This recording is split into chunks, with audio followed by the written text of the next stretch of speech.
Hello everyone, welcome here to geo path finders. World geography की इस series में आज हम बात करेंगे एशिया महाद्वीप के बारे में। एशिया महाद्वीप विश्व का सबसे बड़ा महाद्वीप है। इसे महाद्वीपों का महाद्वीप भी कहा जाता है। एशिया महाद्वीप में सबसे पहले हम मैप की बात करें तो इसमें सबसे पहले फिजिकल मैप देखेंगे और ये है पॉलिटिकल मैप।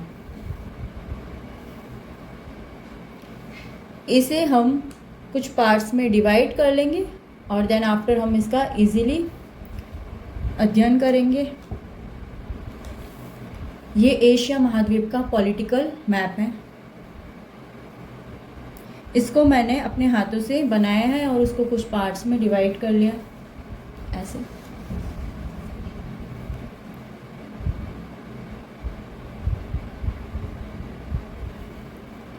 ये जो ए पार्ट है ये है पश्चिमी एशिया।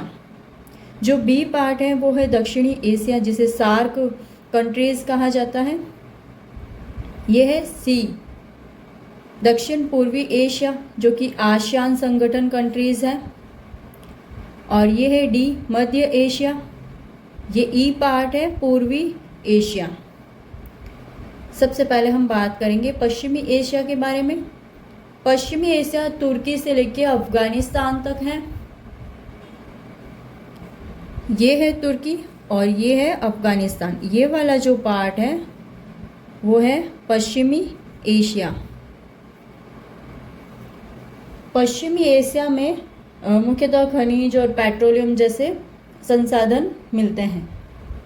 और हाल ही में तुर्की देश ने अपना देश का नाम परिवर्तन किया है, और क्या नाम परिवर्तन किया है ये आप मुझे कमेंट सेक्शन में बताएंगे। अब हम बात करेंगे हमारे बी पार्ट की, जो कि है दक्षिणी एशिया। थोड़ा सा जूम करके आपको बताऊंगी। जो दक्षिणी एशिया है वहाँ पे सार्क संगठन बना है, जिसमें वर्तमान में 8 कंट्रीज इंक्लूडेड हैं। सार्क की फुल फॉर्म है South Asian Association Regional Corporation. SAARC की स्थापना 1985 में हुई थी। अब इसमें कौन कौन सी कंट्रीज इंक्लूड है वो हम देखेंगे। ये रहा यहाँ पे सार्क 8 1985। सबसे पहले भारत, पाकिस्तान, बांग्लादेश, म्यांमार। भारत, पाकिस्तान, बांग्लादेश और म्यांमार 4 कंट्रीज ये हो गई। फिर भूटान और नेपाल, श्रीलंका और मालदीव। ये है मालदीव। तो ये है सार्क कंट्रीज। कौन कौन सी है? पाकिस्तान, भारत, बांग्लादेश, म्यांमार 4 कंट्रीज ये हो गई। नेपाल, भूटान, श्रीलंका एंड मालदीव। नेपाल, भूटान, श्रीलंका और मालदीव। ये जो 8 कंट्रीज़ हैं वो शार्क कंट्रीज़ हैं। शार्क की फुल फॉर्म है South Asian Association Regional Corporation. SAARC का जो हेडक्वार्टर है वो है काठमांडू, नेपाल में है। अब हम बात करेंगे दक्षिणी पूर्वी एशिया, जहाँ पे आसियान संगठन बना हुआ है। ये है दक्षिणी पूर्वी एशिया। जो मैंने पिंक कलर से अंडरलाइन कर रखी है वो आसियान कंट्रीज़ हैं। आसियान कंट्रीज़ है एंड दक्षिणी पूर्वी एशिया का पार्ट है। बात करें अगर आसियान की, आसियान जो है जिस आसियान की स्थापना 1967 में हुई थी। और इसमें जो कुल कंट्रीज़ हैं वो टोटल कंट्रीज़ 10 कंट्रीज़ हैं इसमें। अब हम बात करें इसमें कौन कौन सी कंट्रीज़ इंक्लूड हैं। सबसे पहले Myanmar, Thailand, Laos, Cambodia. Myanmar, Thailand, Laos, Cambodia और Vietnam. Myanmar, Thailand, Laos, Cambodia और वियतनाम, ये 5 कंट्रीज़। अब 5 कंट्रीज़ और देखेंगे। वियतनाम, ये हो गए 5 कंट्रीज़। अब है मलेशिया, सिंगापुर, ब्रुनेई और इंडोनेशिया और फिलीपींस। ये जो 5 कंट्रीज़ हैं और ये 5 कंट्रीज़, टोटल 10 कंट्रीज़ है जो आसियान संगठन में इंक्लूड है। एक बार फिर से, आसियान में कुल कितने सदस्य देश है? 10 सदस्य देश है। बात करें कौन कौन से हैं? म्यांमार, थाईलैंड, लाओस, कंबोडिया और Vietnam, Malaysia, Singapore, Indonesia, Brunei और फिलीपींस। अब आप लोग मुझे ये बताओगे कि आसियान का हेडक्वार्टर कहाँ पे है। एंड टोटल आपने जो 10 कंट्रीज है you can see on the map. अब हम बात करेंगे ए, बी और सी पार्ट हमने देख लिया है। सबसे पहले कौन सा पार्ट देखा, पश्चिमी एशिया, देन आफ्टर हमने देखा दक्षिणी एशिया, देन आफ्टर दक्षिण पूर्वी एशिया। अब हम बात करेंगे पार्ट डी की, जो है मध्य एशिया। मध्य एशिया स्टेपी शीतोष्ण कटिबंधीय घास के मैदान पाए जाते हैं, जिन्हें एशिया की रोटी की टोकरी, ब्रेड बास्केट कहा जाता है। उत्तरी अमेरिका की रोटी की टोकरी किसे कहा जाता है, प्रेयरीज घास के मैदान को। दक्षिणी अमेरिका की रोटी की टोकरी किसे कहा जाता है, पंपास घास के मैदान। ऑस्ट्रेलिया की ब्रेड बास्केट किसे कहा जाता है, डाउन्स घास के मैदान को कहा जाता है। और एशिया की ब्रेड बास्केट की बात करें तो स्टेपी जो कि शीतोष्ण कटिबंधीय घास है, उन्हें एशिया के ब्रेड बास्केट कहा जाता है। अब हम देखेंगे मिड एशिया में कौन कौन सी कंट्रीज इंक्लूड है। मिड एशिया में 5 कंट्रीज आप देखेंगे पॉलिटिकल मैप में। कजाकिस्तान,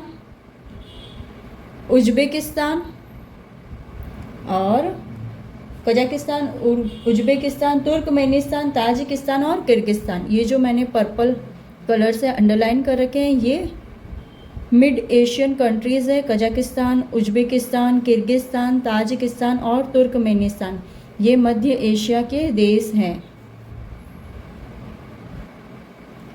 अब जो हमारा लास्ट पार्ट है वो है ईस्ट एशिया कंट्रीज़, यानी पूर्वी एशिया वाला पार्ट है, जिसमें चीन, उत्तरी कोरिया, दक्षिणी कोरिया और जापान देश आते हैं। मंगोलिया जो है वो रूस व चीन के बीच में एक स्थलरुद्ध देश है। ये है मंगोलिया, ये रूस और चीन के बीच में स्थलरुद्ध देश है। तो ये था एशिया का पॉलिटिकल मैप। अब हम बात करेंगे एशिया के फिजिकल मैप के बारे में, जहाँ पे हम देखेंगे पर्वत, पठार, मैदान, नदियाँ और मरुस्थल। ये है एशिया का फिजिकल मैप। इसमें हम सबसे पहले देखेंगे पर्वत और पठार। सबसे पहले वेस्ट एशिया से स्टार्ट करते हैं। वहाँ पे हमें सबसे पहले देखने को मिलेगा अनातोलिया का पठार। फिर अनातोलिया के पठार से जब हम आगे आएंगे तो वहाँ पे हमें पॉन्टिक पर्वत और टारस पर्वत देखने को मिलेंगे। पॉन्टिक और टारस पर्वत के बीच में तुर्की का पठार। फिर उससे हम थोड़ा आगे आएंगे तो हमें मिलेगी अर्मेनिया की गांठ। ठीक है, अर्मेनिया की गांठ। और उसके ऊपर देखो यहाँ पे आपको मिलेगी काकेसस श्रेणी। काकेसस श्रेणी से जब हम आगे बढ़ेंगे तो यहाँ पे मिलेगा एल्ब्रूस पर्वत और जैग्रोस पर्वत। एल्ब्रूस एंड जैग्रोस पर्वत के बीच में ईरान का पठार। फिर और आगे आएंगे तो यहाँ पे मिलेगी हिंदकुश पर्वत श्रेणी और सुलेमान पर्वत श्रेणी। फिर थोड़ा और आगे आ जाएंगे तो हमें यहाँ पे मिलेगी, ये है तिब्बत का पठार।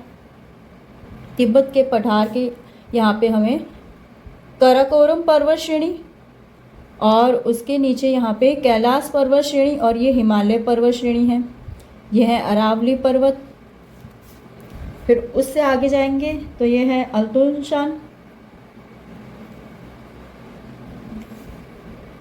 यहाँ पे आपको पामीर की गांठ देखने को मिलेगी, जिसे संसार की या विश्व की छत कहा जाता है। फिर हम आगे बढ़ेंगे तो यहाँ पे मिलेगा तकला मकान मरुस्थल। फिर तकला मकान मरुस्थल से जब हम आगे बढ़ेंगे तो वहाँ पे हमें इससे आगे नानशान पर्वत श्रेणी है, उससे ये विशाल गोबी का मरुस्थल मिलेगा।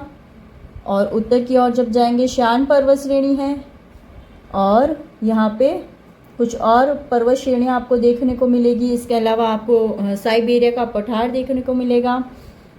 देन आफ्टर अराकान योमा पर्वत श्रेणी है। नीचे जब हम आएंगे यहाँ पे आपको देखने को मिलेगी अराकान, ये यहाँ पे मैंने बना रखी, ये है अराकान योमा पर्वत श्रेणी। ये पटकई बूम की पहाड़ियाँ हैं। बात करें हिमालय पर्वत श्रेणी की तो यह नवीनतम वलित पर्वत है। यह विश्व का सबसे ऊंचा पर्वत है। इसकी सबसे ऊंची चोटी माउंट एवरेस्ट है, 8,848 मीटर है लगभग, जो नेपाल देश में है। नेपाल व चीन के बीच में सीमा के पास में है। नेपाल और चीन के बीच जो सीमा है वहाँ उसके पास में माउंट एवरेस्ट है। यह विश्व की सबसे ऊंची चोटी भी है। अब हम बात करेंगे कुनलुन पर्वत। कुनलुन पर्वत चीन में नवीनतम वलित पर्वत है। यहाँ पे रेड पेन से मेंशन कर रखा है कुनलुन पर्वत। कुनलुन पर्वत जो है वो चीन में नवीनतम वलित पर्वत है। अराकान योमा जो है वो म्यांमार देश में है। यहाँ पे मैंने आपको बताया था अराकान योमा। तिब्बत का पठार चीन में कुनलुन और हिमालय के बीच में एक अंतरा पर्वतीय पठार है। यह है तिब्बत का पठार जो कुनलुन और हिमालय के बीच में है, तो इसे क्या कहेंगे, अंतरा पर्वतीय पठार। इसी तरीके से आप 2-4 और अंतरा पर्वतीय पठार के एग्जाम्पल्स देख सकते हैं। जैसे अभी मैंने यहाँ पे बताया था पॉन्टिक और टारस के बीच में तुर्की का पठार है, वो भी अंतरा पर्वतीय पठार है। देन मैंने आपको बताया था एल्ब्रूज और जैग्रोस पर्वत श्रेणी के बीच में ईरान का पठार। और साइबेरिया का मैदान, ये ऊपर साइबेरिया का मैदान है, ये साइबेरिया का पठार है। यहाँ पे हमने देखी थी हिंदकुश पर्वत श्रेणी जो कि अफगानिस्तान में है। सुलेमान और किरथर पर्वत श्रेणी ईरान में है, नवीनतम वलित पर्वत श्रेणी है। ईरान का पठार ईरान में है जो हमने देख लिया। पॉन्टिक और टारस पर्वत श्रेणियाँ तुर्की में नवीनतम वलित पर्वत श्रेणी है। तुर्की एशिया माइनर का पठार, जिसे तुर्की को एशिया माइनर का पठार भी कहा जाता है, यहाँ पे हमने देखा है। साइबेरिया का पठार रूस में है, ये रहा साइबेरिया का पठार, रूस में है। साइबेरिया का मैदान रूस में है, विश्व का सबसे बड़ा संरचनात्मक मैदान है। और स्टेपी मध्य एशिया में शीतोष्ण कटिबंधीय घास का मैदान है, जिसे एशिया का ब्रेड बास्केट कहा जाता है।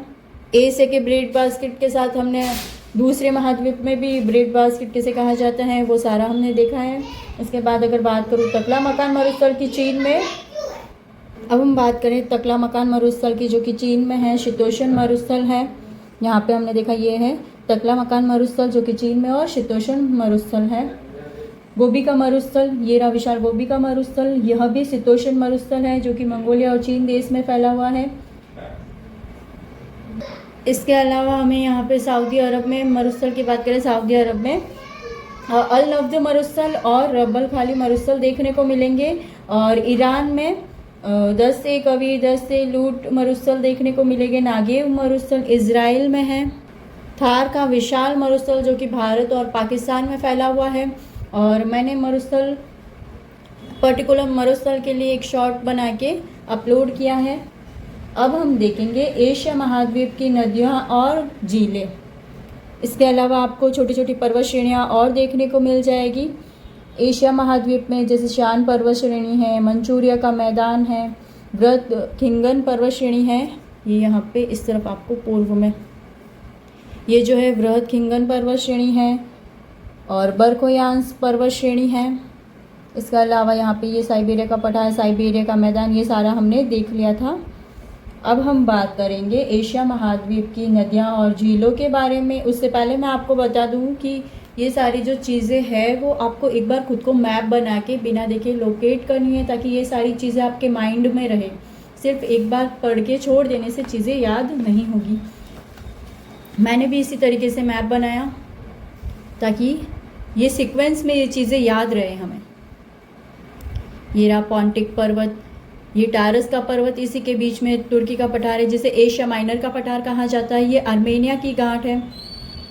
यहाँ पे आपको एल्ब्रूज एंड जैग्रोस पर्वत मिलेगा। इनके बीच में आपको ईरान का पठार देखने को मिलेगा।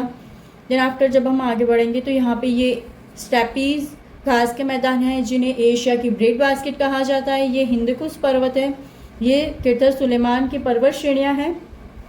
आगे बढ़ेंगे, यहाँ पे पामीर की घाट देखने को मिलेगी जिसे विश्व की छत कहा जाता है।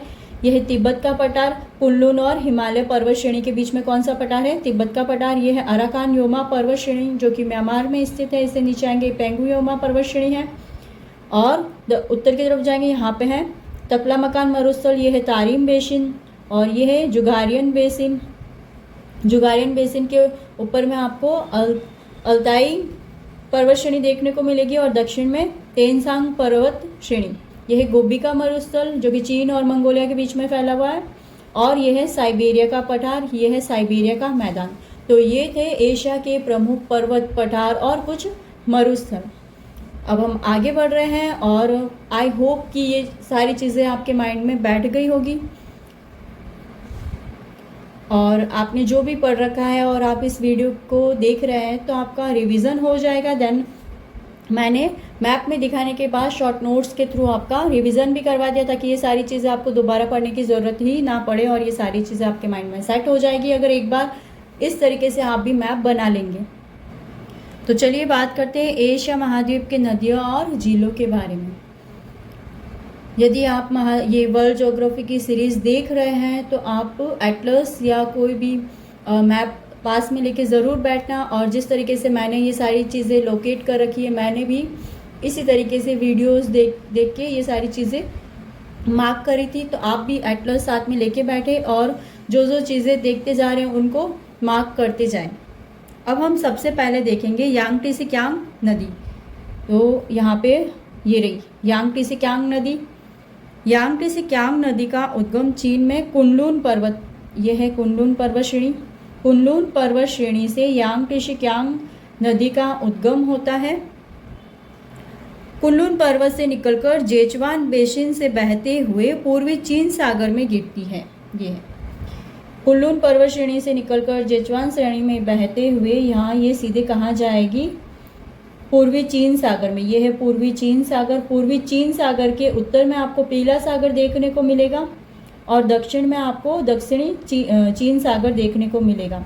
पूर्वी चीन सागर के उत्तर में क्या है, पीला सागर। ये मैप थोड़ा जूम हो रखा था, ये एक बार वापस मैं बताऊंगी।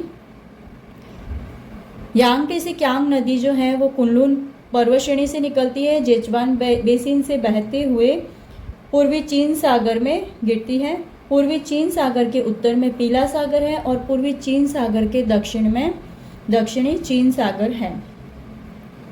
यह एशिया की सबसे लंबी नदी है। यांगटीसी-कियांग नदी एशिया की सबसे लंबी नदी है और इसकी जो सहायक नदी है वो है हान नदी।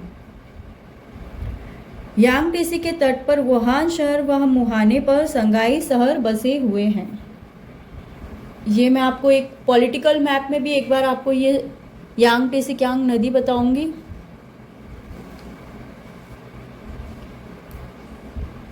ये है यांगटीसी-कियांग रिवर, ठीक है। और यहाँ पे देखो आपको मिलेगा ये है यांगटीसी-कियांग रिवर।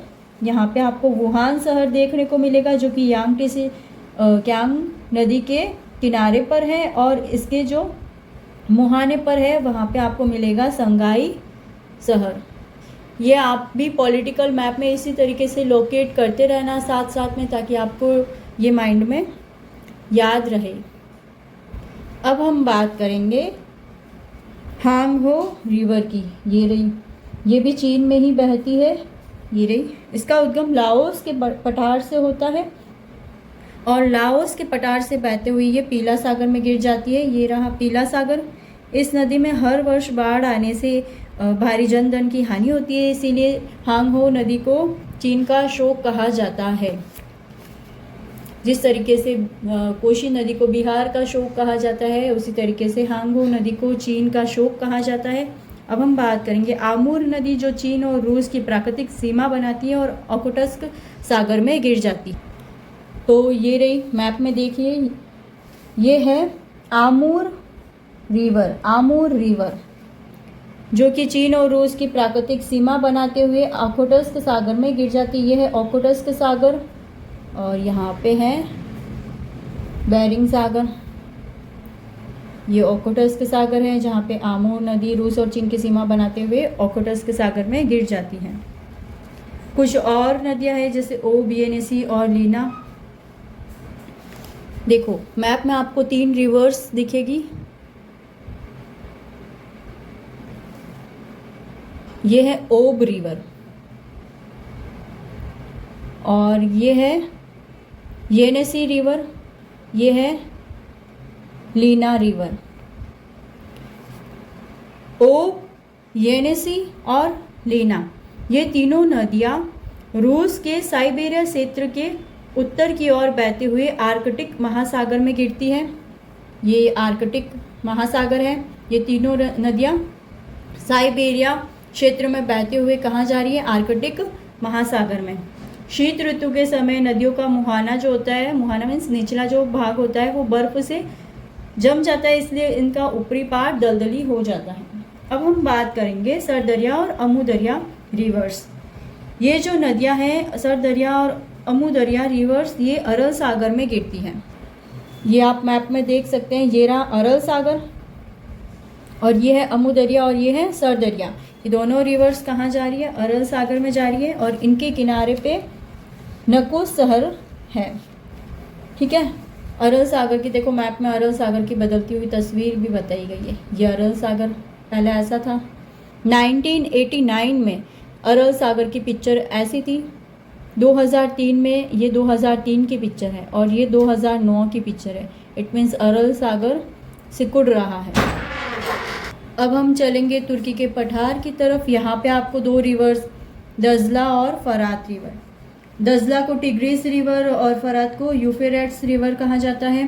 तुर्की के पठार से निकलकर ये दोनों रिवर्स फारस की खाड़ी में गिरती है। ये है फारस की खाड़ी।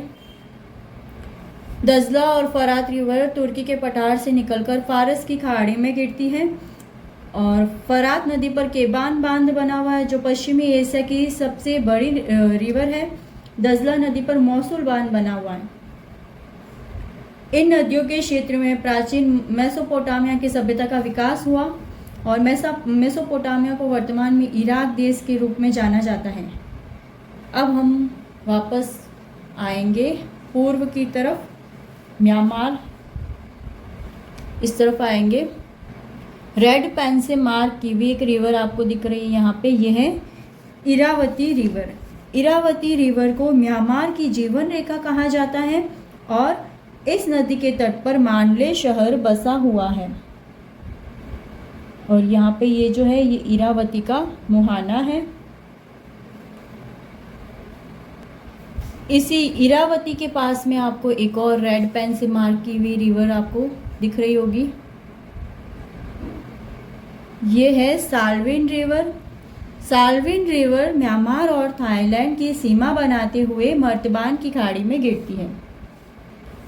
ठीक है, अब हम आगे बात करेंगे मेकोंग या मेकोंग रिवर के बारे में। आपको यहाँ पे ये रही मेकोंग रिवर, रेड पेन से इसको थोड़ा सा अब दिख रही होगी आपको यहाँ पे। ये जो रिवर है रेड पेन से मार्क कर रखी है मैंने, ये है मेकोंग रिवर। मेकोंग रिवर दक्षिणी पूर्वी एशिया की सबसे लंबी नदी है।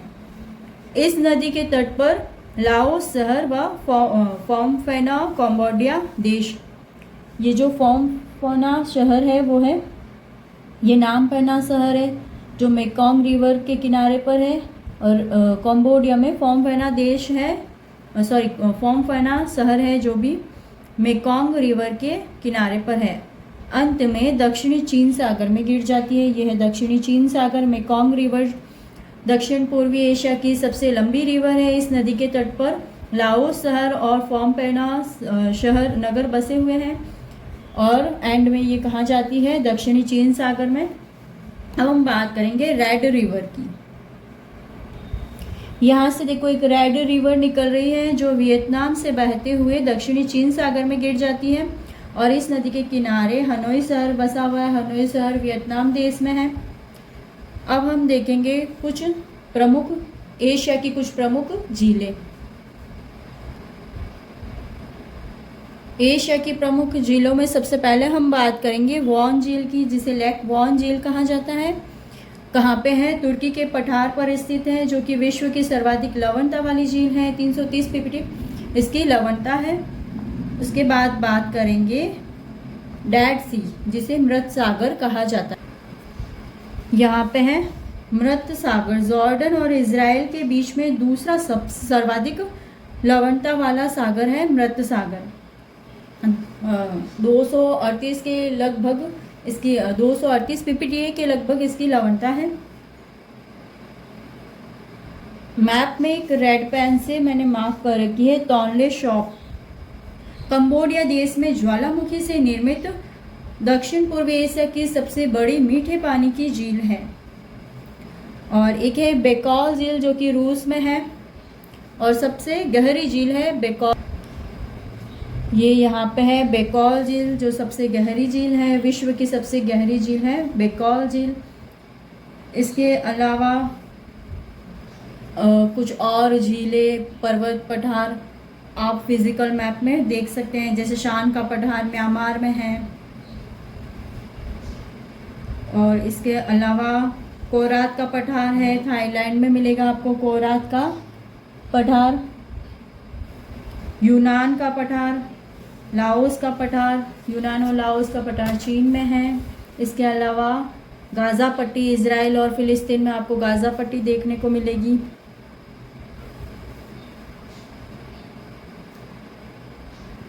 इसके अलावा फिजिकल मैप के अलावा आपको एटलस में इस तरीके से वर्षा, जनसंख्या, घनत्व, प्राकृतिक वनस्पति और कृषि से रिलेटेड मैप देखने को मिलेंगे।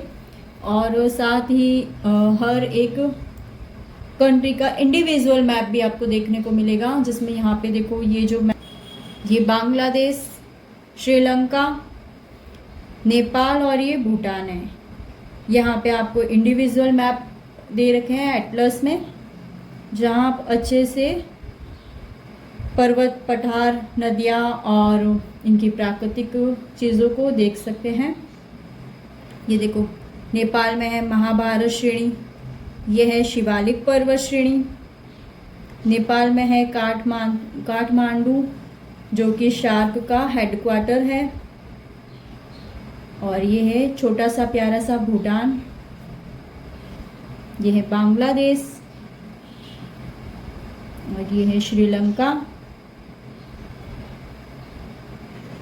ये अफगानिस्तान का फिजिकल मैप है। यहाँ पे एक बांध बना हुआ है, सलमा बांध, जो अफगानिस्तान में है। यह बांध भारत और अफगानिस्तान के बीच में मैत्री बांध के रूप में जाना जाता है। यह है म्यांमार, थाईलैंड, लाओस, कंबोडिया और वियतनाम का फिजिकल मैप है। यहाँ पे आपको देखो अराकान योमा पर्वत श्रेणी देखने को मिलेगी। ये है शान का पठार। ये लाओस, थाईलैंड, कंबोडिया और वियतनाम। यहाँ पे आप इजीली मैप को देख सकते हैं। इसमें जो रिवर्स रेड पेन से मैंने मार्क कर रखी है, ये मेकोंग रिवर अभी थोड़ी देर पहले हमने देखी थी। ये मेकोंग का मुहाना है और इनके किनारे ये नामपेह नगर मेकोंग नदी के किनारे पे है। ये है दक्षिण पूर्वी एशिया, पूरा दक्षिण पूर्वी एशिया दे रखा है, जिसमें हमने आसियान के बारे में बात की थी।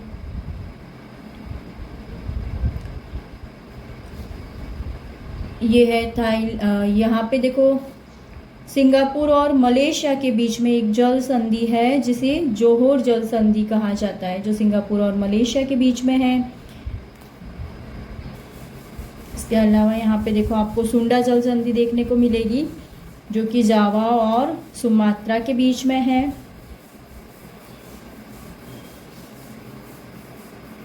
यहाँ पे है मलक्का जल संधि। ये है मलक्का जल संधि। यहाँ पे है मक्सर जल संधि। ये डैम्पियर जल संधि, अरापुरा सागर, तिमोर सागर। यहाँ पे देखो ताइवान और फिलीपींस के बीच में लुनोज जल संधि। ये है चीन सागर। यह है मिंडनाओ की खाड़ी, प्रशांत महासागर में मिंडनाओ की खाई। यह है सुलू सागर। फिर यहाँ पे कुछ छोटे छोटे सागर और खाड़ी जल संधियाँ और देखने को मिलेगी। जावा में सबसे ज़्यादा सिनकोना का उत्पादन किया जाता है और ये है जकार्ता, इंडोनेशिया की राजधानी। ये है चीन, मंगोलिया और ताइवान का फिज़िकल मैप है। इसमें रिवर्स, मरुस्थल और पर्वत श्रेणियाँ, पठार, ये सारी चीज़ें हमने एशिया के फिज़िकल मैप में देख ली है। ये रहा गोबी का मरुस्थल, तारिम श्रेणी, ये है तकलामकान मरुस्थल, जुगेरियन द्रोणी, ये सारी चीज़ें हमने एशिया के फिज़िकल मैप में देख ली है। और ये सारी रिवर्स जो रेड पेन से बना रखी है, रेड पेन से, ये हमने एशिया के फिज़िकल मैप में देख ली है। ये है उत्तरी कोरिया और दक्षिणी कोरिया। देन आफ्टर यहाँ पे आगे सऊदी अरब, पश्चिमी एशिया वाला जो पोर्शन है। फिर इसके बाद और आगे चलेंगे तो बाद में यूरोप वाला पोर्शन है। यूरोप हम नेक्स्ट जो हमारा वीडियो रहेगा वो यूरोप महाद्वीप पे रहेगा। अगर हम बात करें कुछ खनिज संसाधन के बारे में, लौह अयस्क की बात करें तो चीन, रूस और यूक्रेन में आपको लौह अयस्क के खनिज देखने को मिलेंगे। चीन में दक्षिणी मंचूरिया है, और रूस में यूराल क्षेत्र है, यूक्रेन में क्रिवोई रोग है। और इसके अलावा कोयला की अगर बात करें तो चीन में शांसी और शेंसी कोयले के लिए फेमस है। यूक्रेन में डोनबास क्षेत्र, कजाकिस्तान में कारागेंडा क्षेत्र है। और इसके बाद पेट्रोलियम की अगर बात करें तो सऊदी अरब में, यहाँ मतलब सऊदी अरब में रास तनूरा रिफाइनरी है। उसके बाद इराक में पेट्रोलियम की बात करें तो किरकुक और बसरा और बाबा गुरगुर। इसके अलावा हम बात करें कुवैत में भी पेट्रोलियम के भंडार मिलते हैं। कुवैत, इंडोनेशिया, रूस, अज़रबैजान, ईरान, कतर, ये सारे जो क्षेत्र हैं वो पेट्रोलियम खनिज के क्षेत्र हैं। अज़रबैजान में बाकू तेल क्षेत्र और रिफाइनरी फेमस है। अगर मैं बात करूँ तांबे की तो यहाँ कजाकिस्तान देश में जेजक जंगान क्षेत्र है जो तांबे के लिए फेमस है। मैग्नीज की बात करूँ तो चेतुरा जॉर्जिया में है, और निकोपोल यूक्रेन देश में है। मैगजीन के लिए फेमस है। देन आफ्टर अगर हम बात करें आगे जनजातियों की, तो एशिया में कुछ प्रमुख जनजातियां हैं, जैसे किर्गिज जनजाति जो मध्य एशिया में किर्गिस्तान में पाई जाती है। यह जनजाति ऋतु प्रवास करती है। और आगे बात करें सेमांग जनजाति व सकाई जनजाति, यह मलाया प्रायद्वीप में आके संग्रहण व स्थानांतरित कृषि करती है। पुनान जनजाति बोर्नियो द्वीप पर है। और पापुआन जनजाति पपुआ न्यूगिनी में है जो आकेट और संग्रहण का कार्य करती है। बद्दू जनजाति सऊदी अरब में है, चलवासी पशुचारण करती है। और आगे याकूत, सेमोइड, चुकची और टुंगू, कोरिया, युकागिर, ये सारी जनजातियां रूस के साइबेरिया पठार पर चलवासी पशुचारण का कार्य करती है। और ये जो जनजातियां हैं वो मंगोलाइट प्रजाति की हैं।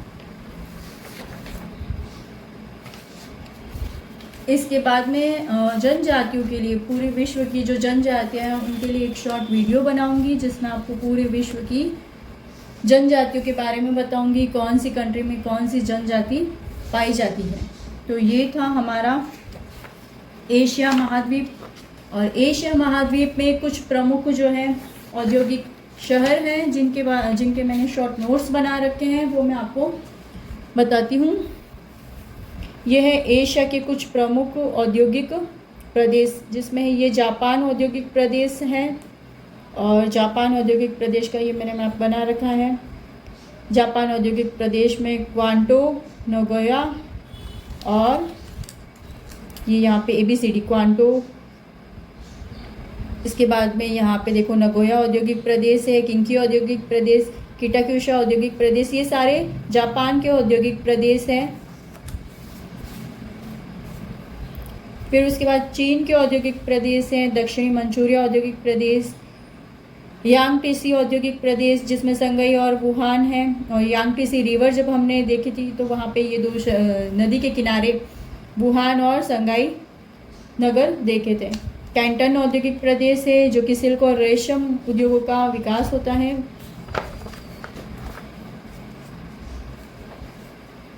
इसके अलावा मॉस्को औद्योगिक प्रदेश है जहाँ पे लौह इस्पात सूती वस्त्र का उद्योग होता है। और मॉस्को में कुछ फेमस नगर हैं जो लौह इस्पात इंजीनियरिंग सामान बनाने के लिए जाने जाते हैं, जिसमें मॉस्को नगर, तुला नगर ये लौह इस्पात के लिए जाने जाते हैं। गौरकी नगर इंजीनियरिंग सामान बनाने, मोटर गाड़ी उद्योग के लिए जाना जाता है। इवानोवा नगर रूस का मैनचेस्टर है। यूराल औद्योगिक प्रदेश यहाँ प्रथम स्थान पर लोहा इस्पात उद्योग और द्वितीय स्थान पर पेट्रोलियम रसायन का उद्योग होता है। इसके कुछ प्रमुख केंद्र हैं। यह है येकेटेरिनबर्ग नगर, निजिंतागिल नगर, चेलियाबिंस्क, मैग्नेटोगर्स्क और व्लादिवोस्टोक। ये जो है मोस्ट इम्पोर्टेंट है। मैग्नेटोगर्स्क में लौह इस्पात का उद्योग होता है। व्लादिवोस्टोक औद्योग में जलयान, कृषि यंत्र, मशीनरी, कागज उद्योग होता है। इसके अलावा यूक्रेन औद्योगिक प्रदेश है। यूक्रेन में फेमस है कीव औद्योगिक प्रदेश, ओडेसा और सिम्फेरोल। ये जो है कीव और ओडेसा ये लौह इस्पात के लिए जाने जाते हैं। बाकू औद्योगिक प्रदेश अजरबैजान देश में है। अजरबैजान की राजधानी है बाकू। ये पेट्रोलियम और रिफाइनरी के लिए जाना जाता है। इसके अलावा हम कुछ कृषि की बात करें तो यहाँ पे खजूर उत्पादन व निर्यात में इराक का विश्व में प्रथम स्थान है। केसर उत्पादन में ईरान का विश्व में प्रथम स्थान है। नारियल फिलीपींस देश में होता है। और कुछ कृषि पेटियां यहाँ पे दे रखी है। यह है चीन की कृषि पेटी। तो ये था एशिया महाद्वीप। इसी तरीके से जो मैंने बताया है उसके शॉर्ट नोट्स आप खुद बना सकते हैं। ये सारे पर्वत, पठार और मैदान, और ये सारी रिवर्स हैं जो हमने देख ली थी, योब, येनेसा और लीना, जो कि आर्कटिक महासागर में गिरती है। ये यांगटीसिकियांग जो कि एशिया की सबसे लंबी रिवर है, Yangtze Kiang river, Hwang Ho, river Amur, river Ural, river यहाँ पे Mekong river, Irrawaddy, Salween river, और ये कुछ यहाँ पे लेक मेंशन कर रखी है। मृत सागर, वॉन झील, ये है अरल सागर, बिकॉल झील, और ये है टॉनले सॉप झील। और ये सारे शॉर्ट नोट्स हैं। Thank you so much guys for watching this video. आज का वीडियो थोड़ा लंबा हो गया है क्योंकि टॉपिक ही ऐसा था, एशिया महाद्वीप। नेक्स्ट जो वीडियो रहेगा वो रहेगा यूरोप महाद्वीप से रिलेटेड।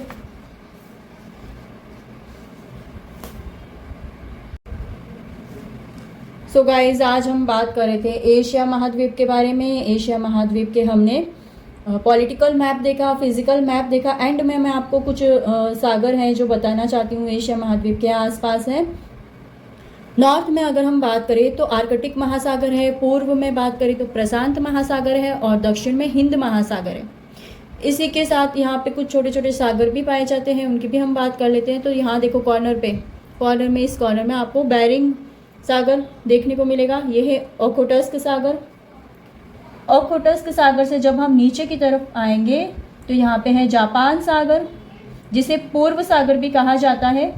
ये है पीला सागर। पीला सागर से जस्ट नीचे आपको देखने को मिलेगा पूर्वी चीन सागर। पूर्वी चीन सागर से जब हम और दक्षिण की तरफ आएंगे तो दक्षिणी चीन सागर। दक्षिणी चीन से जब हम आगे बढ़ते हैं तो यहाँ पे हमें मिलेगा जावा सागर।